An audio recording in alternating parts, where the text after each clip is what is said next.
똑같은 내용을 가지고 테러 방지법이라고 하는 이름이 있으면 테러를 막을 수 있고 이 법이 없으면 테러를 막을 수 없다라고 하는 논리를 계속 펴는 것은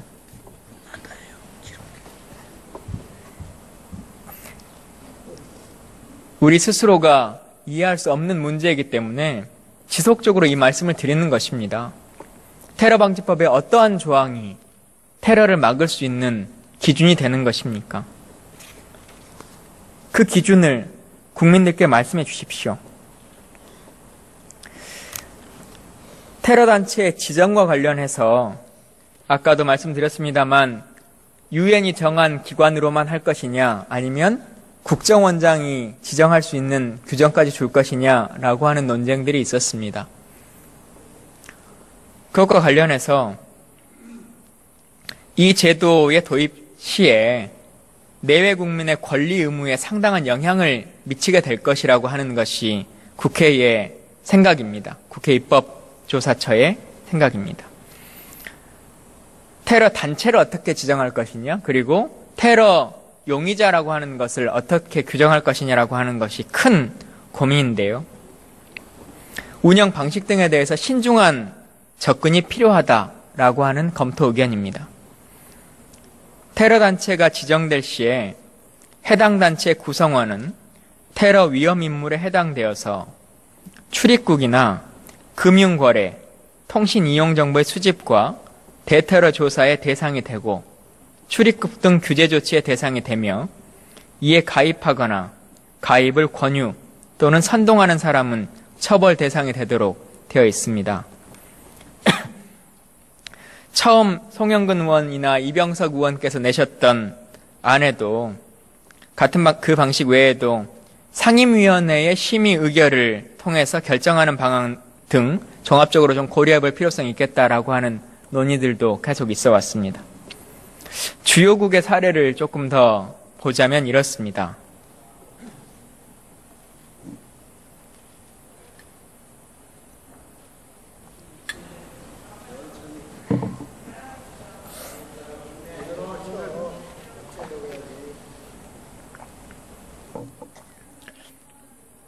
현재 다른 규정에서는 테러 단체라고 하는 것을 어떻게 규정하고 있느냐. 유엔에서는 회원국들의 관련 정보를 수시로 유엔 대테러위원회에 보고하면 대테러위원회가 종합적으로 검토해서 테러 단체로 등재하거나 또는 삭제하는 방식을 취하고 있습니다. 미국에서는 국무부 장관에게 재무, 법무부 장관과 협의하에 해외 소재의 단체의 테러 활동이 국가 안보를 위협한다고 판단할 경우에 테러 단체로 지정할 수 있도록 하고 있습니다. 영국에 있어서 영국은 내무부 장관에게 테러 단체 지정 권한을 부여하고 있습니다. 그렇기 때문에 이 항의 내용에 있어서도 관련한 기준과 절차 등의 내용이 같이 규정될 필요성이 있겠습니다. 또한 지정뿐만 아니라 해제의 방식을 어떻게 할 것이냐, 지정과 해제의 결정 주체가 상임위원회 또는 대책회의라고 하는 점에서 해당 기구의 역할과 지정 해제의 기준, 절차 등에 대해서 제도적인 규정의 필요가 있다라고 하는 의견입니다. 또한 단순하게 상임위원회가 지정하거나 해제할 뿐만 아니라 이와 관련해서 이의 제기를 할 수 있는 문제들, 그리고 공고의 절차를 어떻게 할 것인가 라고 하는 것도 대통령령에 위임할 것인지 아니면 관련한 규정들을 법률에 담을 것인지에 대해서도 더한 논의가 필요한 부분입니다. 법안의 테러리스트의 지정, 해제에 관한 사항도 규정하는 것에 대해서 검토해 볼 여지가 있습니다. 유엔 안보리의 결의는 테러 단체뿐만 아니라 테러 리스트를 지정하여 고시하고 있습니다. 자금 세탁 방지 국제기구도 테러 조직과 함께 테러 리스트를 지정해서 자금을 동결하도록 하고 있기 때문에 그러한 부분들도 더 많은 고민이 필요합니다. 더불어민주당도 이러한 내용들에 있어서 어찌 보면 새누리당의 요구보다 더 많은 부분을 요구하는 부분들도 있습니다. 필요하다면 더 강한 처벌과 더 강한 규제가 필요하다고 하는 부분에 있어서도 동의하고 있습니다. 그러기 위해서 정보위원회를 열어서 관련한 논의들을 끊임없이 할 수 있도록 했으면 좋겠습니다. 정보 수집과 대테러 조사권이 제정안에 규정된다고 할지라도 휴대폰 감청이 가능하다는 조치가 먼저 선행되어야 합니다. 내외 국민의 기본권을 과도하게 침해하는 것은 아닌지에 대한 그것에 대한 우려도 충분히 있습니다. 또한 사전 예방 활동의 필요성은 인정한다 손치더라도 국정원장 소속의 센터의 장에게 상임위원장이나 상임위원회 보고, 대책회의 보고 등을 거치지 않고 권한을 행사할 수 있도록 하는 것은 다소 과도하다는 의견들도 있습니다. 국정원은 테러 혐의자의 위치 정보 및 개인정보 수집 조항의 신설이 필요하다는 의견을 제시하고 있습니다만 테러 범죄의 발생 이전에 테러 위험을 사전 차단하기 위한 테러 혐의자들의 개인정보와 위치 정보의 수집은 필수이므로 현행 개인정보보호법 제2조의 개인정보 처리자와 위치 정보의 보호 및 이용 등에 관한 법률 제18조의 위치 정보 사업자에게 테러 위험 인물의 개인정보 및 위치 정보를 요청할 수 있다는 조항의 신설이 필요한 것으로 제시되고 있습니다. 관련한 법률들이 같이 논의되어야 할 것이고 관련한 상임위원회에서도 충분한 의견들이 개진되어야 합니다. 그 내용 중에서 그 사항에 보면 송영근 의원님의 안에 보면 서면주의 원칙을 지키면서도 대책회의 의장에게 보고하도록 하는 것이 나와 있는데요. 이러한 것은 바람직한 방식이라고는 보여집니다. 그래서 그러한 내용들이 충분히 이 법 안에서 규정될 수 있도록 했으면 좋겠습니다.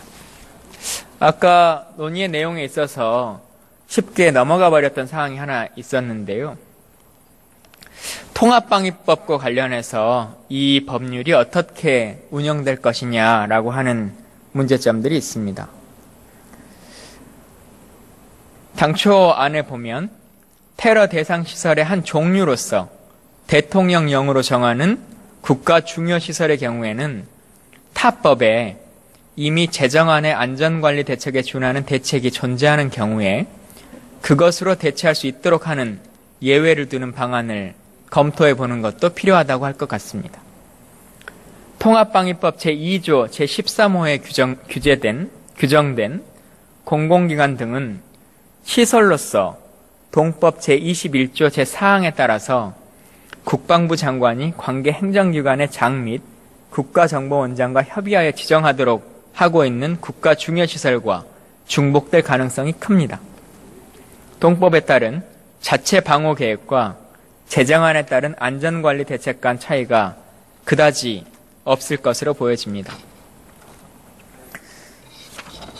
지금도 잘 아시는 것처럼 국가에 중요한 사건이 있거나 중요한 행사가 있을 때 대테러 업무를 수행합니다. 국군화 같은 경우에도 기무사에서 관련한 역할들을 하기도 하고 또 올림픽이나 아시안게임 등이 벌어질 때 국정원이 관련한 보안 조치를 하기도 합니다. 그때 나왔던 기사 중에 하나가 생각나는 게 있는데요. 아시안게임이었던 것 같은데 아시안게임에서 국정원이 전 세계 다른 정보기관과의 협력을 잘 이루어내서 성공한 아시안게임을 만들었다라고 하는 기사들이 있었습니다. 그럴 정도로 대한민국의 정보기관들은 타국의 정보기관들과 충분한 교류와 정보 공유를 하고 있습니다. 너무 새누리당에서 그 내용들을 불안에 떨지 않으셔도 좋을 것 같습니다. 현행 법령에서 국가 중요 행사의 특성에 따라서 대테러, 경호 등 안전 업무 운영의 주관 부서를 달리하고 있는 점을 좀 감안해 보자면 법률적 충돌을 방지하기 위해서 몇 가지 단서 조항을 좀 넣을 필요도 있을 것 같습니다. 현행 대통령령 등 경호에 관한 법률 제4조와 국가 대테러 활동 지침 제38조에 따라서 다자간 정상회의 등과 같은 국가 중요 행사의 경호 대상은 방한하는 외국의 국가 원수 또는 행정수반과 그 배우자, 그 밖에 실장이 경호가 필요하다고 인정하는 국내의 요인으로 대통령 경호실이 주관하고 있고, 이러한 정상회의를 제외한 국가 중요 행사 등 대테러 안전관리 업무는 국가정보원이 주관한다라고 하는 정도로 정리하는 것도 나쁘지 않을 거라고 보여집니다. 그런 것들을 더 많이 논의해야 되는 것이고요. 테러 취약 요인에 대한 사전 제거 부분에 있어서도 이 조항은 필요성에 있어서 과연 정말 필요한 것인지 재검토도 한번 해볼 필요성이 있을 것 같습니다. 테러 취약 요인 제거의 노력 의무는 앞서 우리가 많이 말씀드린 것처럼 안전관리 대책에 포함되는 것으로 보여질 것입니다. 그러므로 중복되는 내용이라고 판단됩니다. 화학물질관리법이나 총포, 도검, 화형류 등의 안전관리에 관한 법률, 고압가스 안전관리법 등 개별 법률에서 위험물질 등에 대한 취급자에게 국민 안전과 국민 건강, 환경, 공공의 안전상 위해가 발생하지 않도록 적절한 시설 그리고 설비를 유지하고 국가 시책에 참여하고 협력할 의무를 부과하고 있습니다. 이러한 것들을 고려해 보면 테러 취약 요인의 사전 제거 의무 조항이 동일 주체에게 중복적인 의무를 부과하지 않도록 할 필요성이 있습니다. 타법에서 이와 같은 의무가 규정되어 있지만 이와 관련한 비용에 대한 보조 규정이 없는 점은 고려해서 법안을 이후에 만들 때 더 참작했으면 좋겠습니다.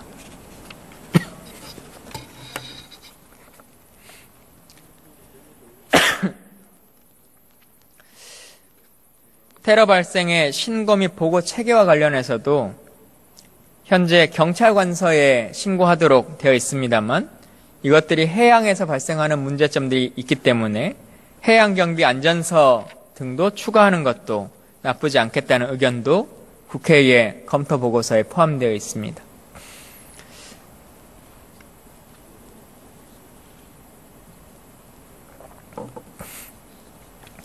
이러한 것들처럼 현재 이 법률은 아직 완전한 법이 아닙니다. 더 많은 고민이 있어야 할 것입니다. 그렇기 때문에 지금 이렇게 졸속으로 처리해서 뚝딱 만들어낼 수 있는 법은 아닌 것입니다.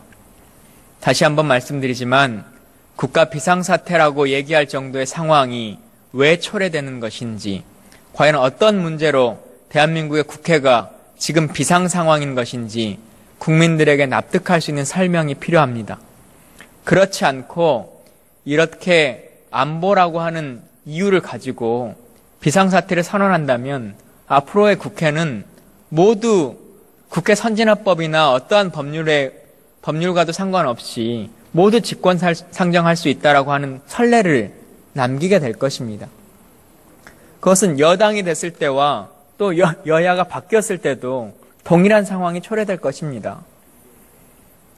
안보상의 어떤 문제가 발생했기 때문에 상임위에서 논의가 채 끝나지는 않았던 법안을 갑자기 오늘 발의한 법안을 통해서 그것으로 국회의장이 직권 상정을 하도록 용인하는 것인지, 그게 과연 정상적인 국회의 운영이라고 받아들여질 수 있는 것인지, 여야의 정파적 문제를 떠나서 개별 헌법기관인 국회의원 한 분 한 분의 입장에서 추후에 여야가 바뀌었을 때를 또 고려하고 생각하셔서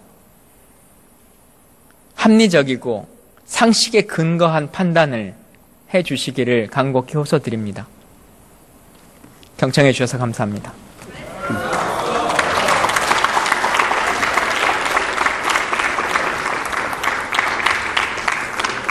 김관